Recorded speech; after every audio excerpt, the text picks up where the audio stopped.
I just remind you that God has a wonderful sense of humor. If he didn't, there wouldn't be any Baptists. We all know that. If God hadn't had a sense of humor, the ostrich would put his head somewhere else when he got upset and nervous. He does look strange, and I know God gets tickled every time he hides. Any avocado pit would be smaller. Ask Abraham if God had a sense of humor. No, ask Sarah. She's 92 years old, craving pizza, and it hadn't been thought of. And goes in to see the doctor. And I know what she said when he brought out the lab scroll. I'm what? See, I don't care how closely you follow God. When you learn at age 92 that you're pregnant, your response is never, thy will be done. You don't do that.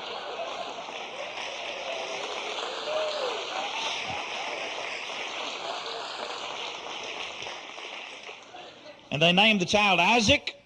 Isaac in Hebrew means laughter. Don't you know that's what they heard? Everywhere they went. You go in and try to explain that at the Medicare office.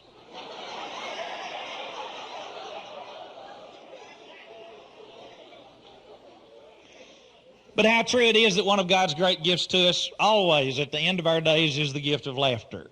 How in the midst of our travail, our struggle, and our turmoil, he comes to give us courage for the journey and companionship for the trip.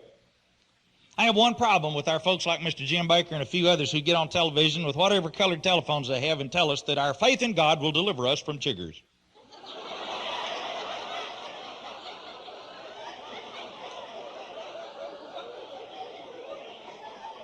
I mean, you have faith and walk out in Bermuda grass with shorts on, dear hearts, you're going to find chiggers. And you stand still, they'll find you.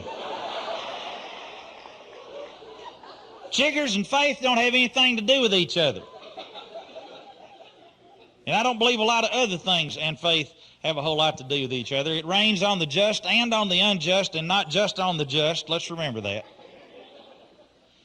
You see, David never did say in the Psalms, if I have faith in God, he will take me around the valley of the shadow of death. David said he goes through it with me. And our Lord proved on the cross with his palms nailed to that stark tree that it is in the midst of our suffering we learn most about the presence of the living God. Why tell me that if I suffer, I am faithless?